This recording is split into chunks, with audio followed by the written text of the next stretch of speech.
Bonjour à toutes et à tous et bienvenue sur Mystic Moon, l'ésotérisme pour tous. Aujourd'hui, je suis ravie de vous retrouver parce que je vais vous présenter, je vais vous expliquer un rituel que vous pouvez mettre en place ou duquel vous pouvez vous inspirer quand vous faites l'acquisition d'un nouveau jeu de cartes divinatoires type tarot ou oracle pour un travail de divination et ou de magie.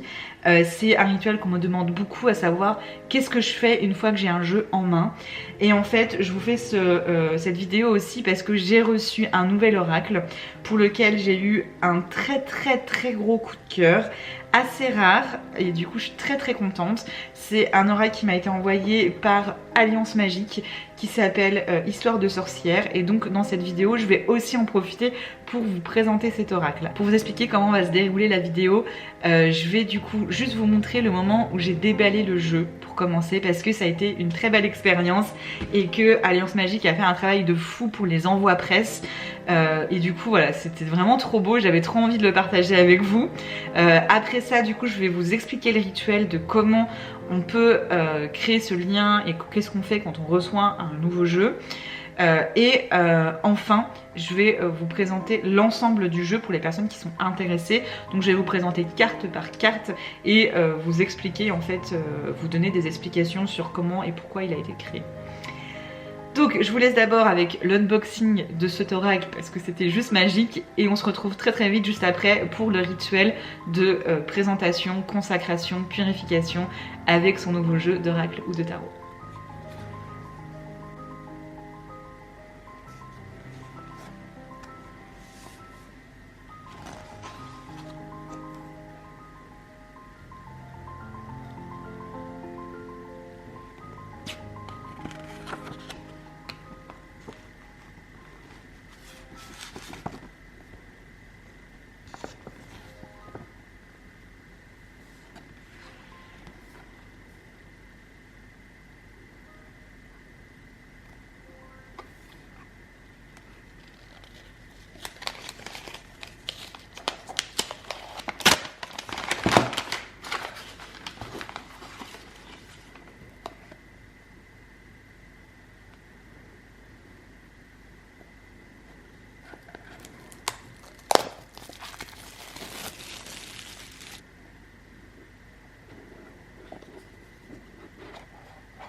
Et donc pour moi, le rituel quand on reçoit un nouveau jeu va se faire en 4 étapes.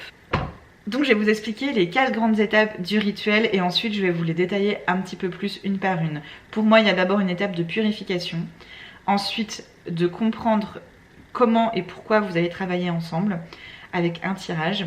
Ensuite, ça va être de consacrer son jeu par rapport à l'intention qui sera ressortie du tirage. Et enfin, ça va être de créer des outils, si c'est quelque chose qui vous parle, pour pouvoir vous accompagner pendant ces tirages. Donc, avec là par exemple cet oracle, Histoire de sorcière, une fois que je l'ai reçu, ça va être d'abord de le purifier. Pour moi, c'est important pour pouvoir remettre à zéro ses énergies, parce qu'il est passé entre plein de mains, il est passé dans plein d'étapes de fabrication, etc. Et ensuite de renouveler son énergie pour pouvoir créer un premier lien ensemble. Même si c'est un lien neutre, si je peux dire, puisque j'y ai pas encore posé clairement d'intention, puisque ça, je le ferai au moment de la consacration, quand je saurai quel travail on va pouvoir faire ensemble. Pour la purification, pour ma part, ce que j'utilise le plus souvent pour ce type de rituel, quand c'est de la purification d'objets, c'est la fumigation.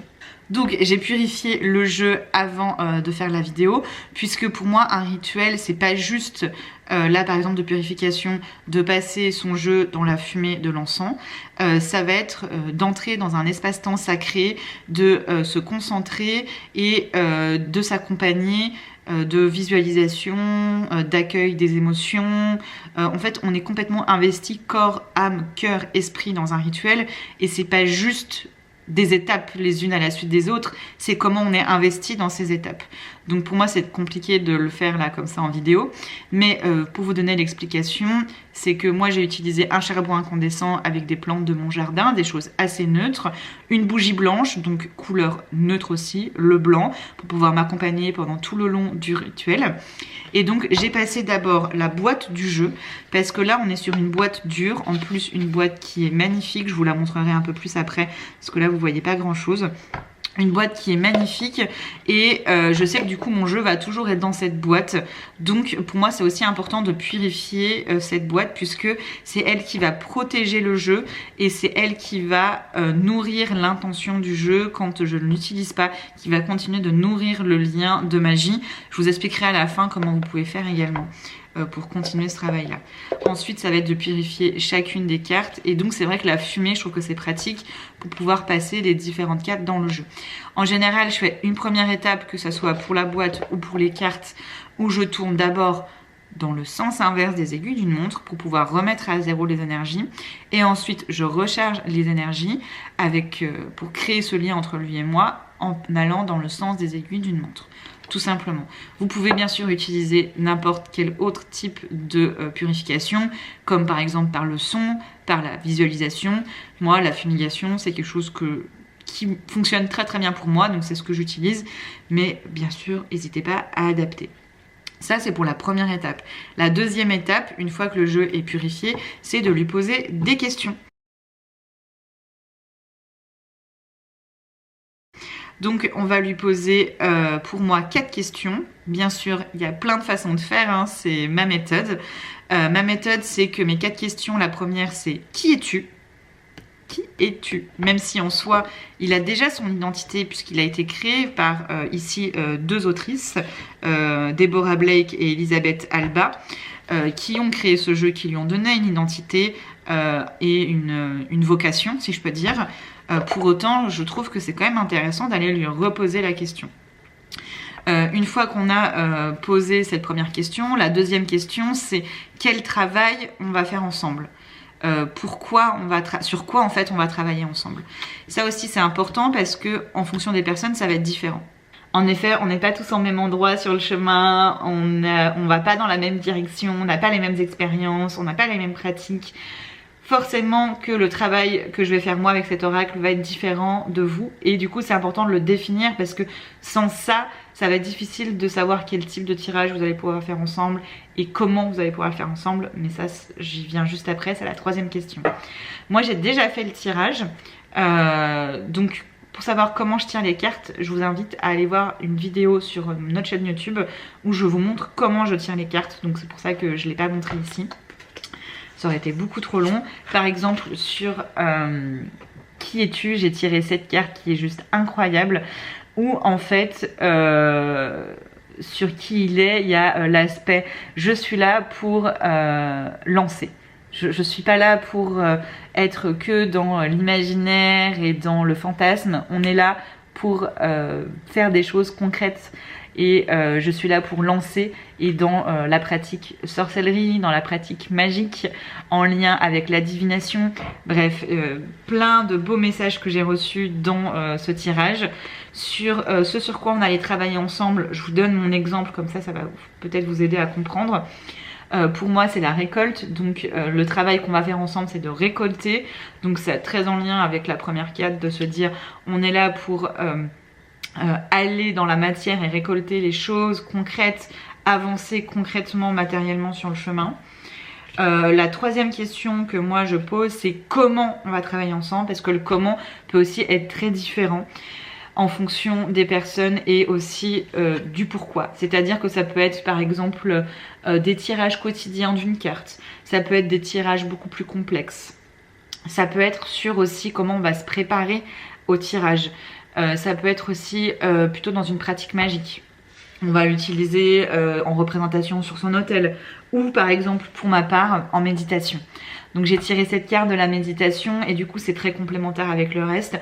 Pour pouvoir récolter et aller dans la matière, il va falloir faire ce travail intérieur aussi et que j'ai trouvé ça très très fort. Je fais une mini parenthèse parce que c'était un très très beau message. En fait, je vous propose un challenge introspection le premier mois de chaque saison, où je vous propose des questions chaque jour auxquelles vous répondez en tirage de cartes la plupart du temps.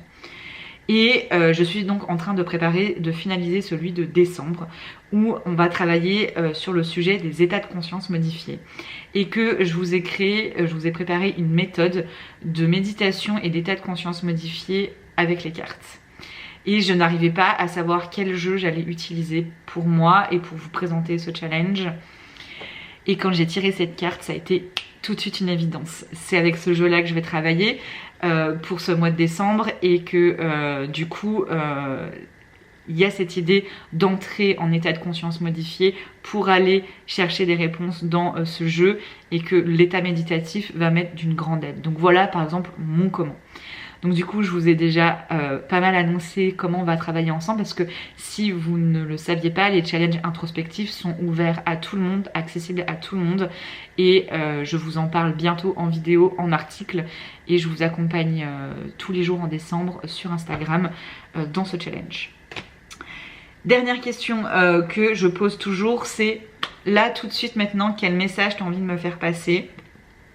C'est un message du coup général pour pouvoir lancer la relation ensemble et pour ma part ça a été la carte de la magie de l'eau et donc bah, c'est hyper beau et fort pour moi parce que l'élément avec lequel j'ai commencé une relation fusionnelle et forte ça a été le feu tout de suite et depuis 6 mois, 1 an à peu près j'ai un travail avec l'eau qui s'est beaucoup développé.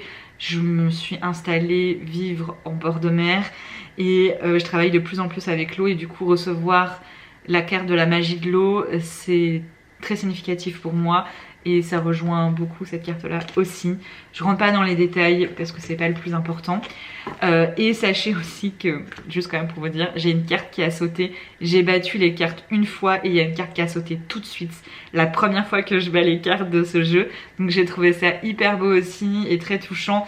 Et c'est cette carte là que j'ai tirée qui est la carte connectée à Gaïa et ça m'a vraiment touchée de me dire que le jeu voit ça en moi. Le fait que je sois connectée à Gaïa, ou en tout cas à la terre mère et à la nature, et où aussi que je dois continuer cette relation et cette connexion. Donc du coup, avec ce tirage, vous allez pouvoir savoir qui il est, ce sur quoi vous allez travailler ensemble, et comment vous allez travailler ensemble, et puis le message général. Et avec ça, vous allez pouvoir créer du coup la troisième étape du rituel, pardon. La première étape c'était purification, deuxième étape c'était on pose les questions et troisième étape on consacre par rapport aux réponses.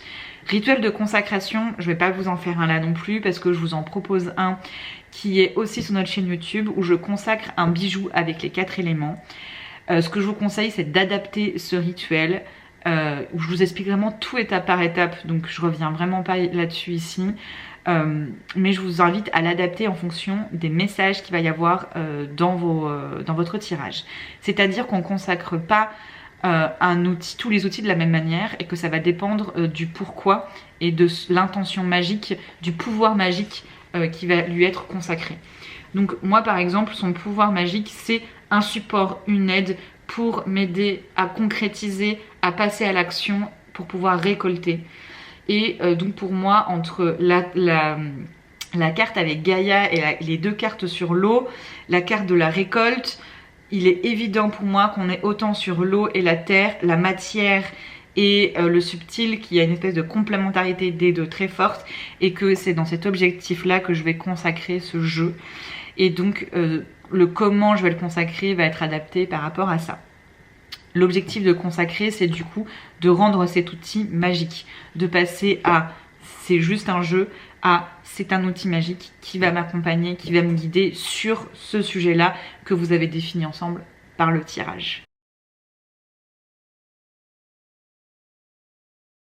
Dernière étape, c'est de créer des outils pour vous accompagner. C'est pas du tout nécessaire, obligatoire, mais moi c'est quelque chose que j'aime bien faire. Donc je vais créer des outils par rapport aussi à la consacration et ce qui est ressorti du tirage. C'est-à-dire que des outils qui vont m'accompagner pendant mes tirages.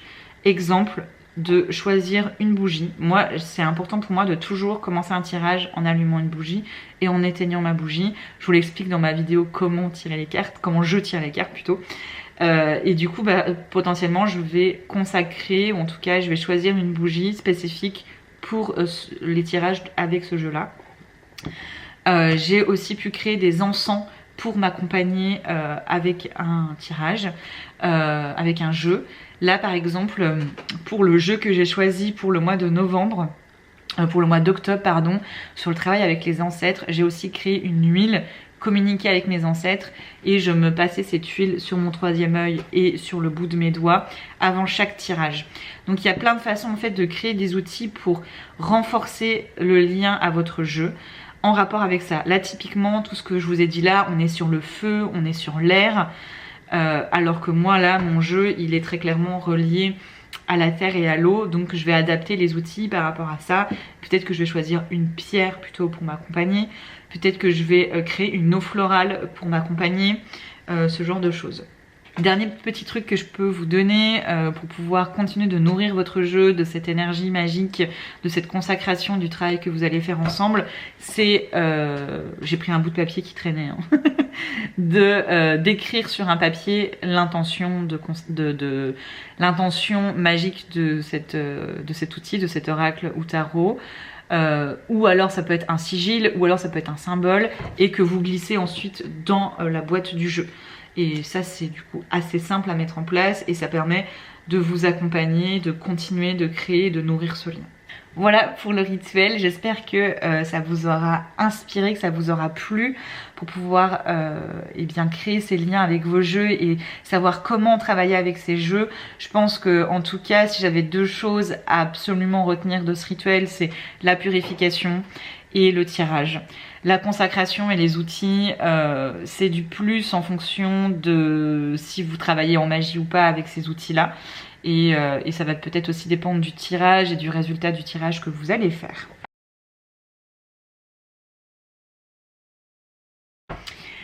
On va donc, si vous êtes intéressé, maintenant passer à la présentation de cet oracle qui est juste incroyable, magnifique. Je suis très très contente. J'ai rarement d'aussi gros coup de cœur pour des jeux. Franchement, depuis longtemps que j'ai des jeux, j'ai eu que 2 énormes coups de cœur et c'est mon 3e. Mon premier c'était le Mystical Dream Tarot. Le deuxième c'est l'oracle The Literary Witches, qui est un oracle sur des autrices littéraires. Et là, mon 3e coup de cœur intersidéral pour cet oracle. Et du coup, je vais vous montrer carte par carte. Je vais vous montrer la boîte dans son détail et toutes les cartes les unes après les autres. Et pendant que je vous montre les cartes, je vais vous expliquer comment et pourquoi a été créé ce jeu. Alors donc, Histoire de sorcière, l'oracle, créé par Deborah Blake et Elisabeth Alba. C'est un oracle qui est disponible aux éditions Arcana Sacra du groupe Alliance Magique au prix de 24 €. Et si je lis la description qu'il y a au dos de la boîte: amateur de chats, balais et autres chapeaux pointus, l'oracle Histoire de sorcière est fait pour vous. Ludique et magique, cet oracle basé sur les 4 éléments et aux vibrations positives vous permettra d'obtenir des réponses claires à vos questions. L'association de sa fantaisie et de son sérieux fait de lui un choix parfait pour les sorcières et les sorciers de tout niveau. Je suis assez d'accord avec ça, dans le sens où il a un aspect très attractif, très esthétique sorcière, etc. Et en même temps, il y a de très belles symboliques. Et en même temps, on est complètement sur cette idée de reliance aux 4 éléments, de la magie élémentale. On a différents symboliques magiques. On va toucher un peu tout type de magie. J'ai l'impression qu'il y a autant de la basse magie que de la haute magie. Donc plutôt magie des campagnes, mais aussi de la magie cérémonielle. Et en ça, je le trouve hyper complet. Et en effet, il peut parler à beaucoup de personnes et pas que des débutants, loin de là. Ensuite on a le petit livret. Esthétiquement je le trouve très beau, même si c'est pas l'objectif principal d'un petit livret, mais n'empêche que je le trouve très beau. Et du coup je vais vous expliquer un petit peu comment ça fonctionne. Vous avez quand même 2 à 3 pages d'explications par carte. Pour un oracle, c'est quand même plutôt cool. Donc dans ce livret, vous avez toute une introduction par rapport à l'oracle que je vais vous lire pendant que je vous montre les cartes. Donc déjà pour info, c'est vrai que je vous l'ai pas dit, cet oracle, il existe aussi un tarot qui s'appelle aussi Histoire de sorcière et aussi créé par ces deux mêmes autrices. Donc du coup voilà, si ça vous intéresse aussi de travailler en complémentarité, moi j'ai pas le tarot et je regrette un peu et je vous avouerai que je me pose la question. Mais vu que j'en ai déjà beaucoup, je sais pas si je vais le prendre, mais en tout cas sachez qu'il existe. Donc vous avez une introduction dans le petit livret qui vous explique comment a été créé cet oracle et ensuite vous avez tout un chapitre sur comment l'utiliser. Elle vous explique que c'est assez simple en soi, il y a 3 approches en fait par carte. C'est-à-dire que pour chaque carte vous avez 2 à 3 pages d'explication, c'est quand même pas mal. Et qui est divisée en 3 parties. Une partie on va dire un peu générale de symbolique de la carte. Et ensuite 3 aspects qui sont actions. Ensuite, vous avez l'aspect divination et ensuite vous avez l'aspect magie. Donc en gros, tu peux spécifier ton attention quand tu vas tirer les cartes en te disant bah, aujourd'hui je cherche plutôt un aspect divination ou plutôt action ou plutôt magie. Moi j'avoue que j'ai tendance en général à regarder les 3 aspects parce que je trouve qu'ils se nourrissent les uns des autres. Mais c'est pas mal de se dire qu'on peut spécifier son intention et choisir plutôt un aspect de l'explication de la carte quoi. Alors ils expliquent aussi que c'est souvent utilisé avec une carte seule, c'est-à-dire qu'on va juste tirer une carte, mais que tu peux aussi créer des tirages. Et dans ce livret aussi, ils présentent différents types de tirages qui sont possibles. Moi j'avoue que ça soit tarot ou oracle, c'est très rare que je vais tirer une seule carte. J'aime bien quand même créer des formes de tirage. Je pense que quand on a le tarot, ça peut être hyper intéressant de faire un tirage un peu plus complexe avec le tarot et de s'accompagner d'une carte avec l'oracle. Donc je pense qu'ils vont être très très complémentaires. Par exemple, elles expliquent que tu peux tirer une carte pendant un rituel pour pouvoir recevoir un message de l'univers par exemple. C'est vrai que cet oracle il est beaucoup lié du coup aux éléments mais aussi au cycle, aux saisons et donc je pense qu'en effet ça peut être hyper intéressant de l'utiliser dans le cadre des rituels de lune et de saisonniers etc. Et je pense d'ailleurs que c'est aussi comme ça que je vais l'utiliser. Surtout parce que moi j'ai tiré la carte de la récolte et que ça fait vachement de sens de l'utiliser pendant le cycle des saisons. Et du coup sachez que dans la partie magie, c'est hyper intéressant puisque vous avez en fait un petit rituel qui est proposé. C'est assez simple, je pense que c'est pas suffisant et que ça nécessite de les retravailler un peu pour aller un peu plus loin. Mais en même temps, c'est un livret d'oracle, donc c'est complètement normal que les rituels qui sont proposés ne peuvent pas être expliqués dans le moindre détail et que c'est plus une idée en fait. Mais du coup, bah, c'est hyper bien, ça inspire à se dire bah, j'ai pas juste une carte et puis ben voilà. C'est que j'ai la possibilité d'avoir une action concrète et aussi une pratique magique, une idée de pratique magique que je peux mettre en place par rapport à la carte que j'ai tirée. Donc ça, pour le coup, je trouve que c'est hyper intéressant. Alors, c'est important, je pense, aussi de comprendre que les cartes sont divisées donc en 4 grandes parties qui sont les 4 éléments. Donc en fait, en tout, il y a 40 cartes et il y a 10 cartes pour chaque élément. 10 cartes pour la terre, 10 pour l'air, 10 pour le feu et 10 pour l'eau.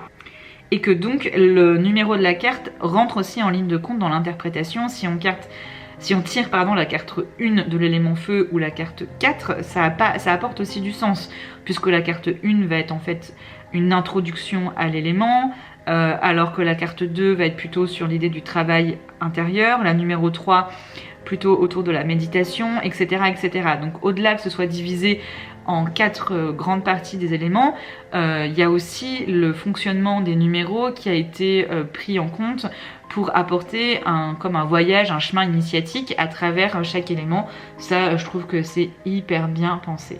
Et voilà, je pense que là, je vous ai donné toutes les explications possibles que je pouvais donner sur cet oracle et aussi sur le rituel quand on accueille un nouveau jeu. cet oracle ou n'importe quel autre, oracle ou tarot, peu importe. J'espère que ça vous aura aidé à y voir plus clair et pouvoir continuer vos travaux en divination. Merci beaucoup de m'avoir suivi. Un grand merci encore à Alliance Magique parce que je suis une très grande fan de ce jeu. Je suis très contente, peut-être qu'il vous aura plu aussi, et si c'est le cas, j'en suis ravie également. Merci beaucoup de m'avoir suivi et je vous dis à bientôt sur Mystic Moon.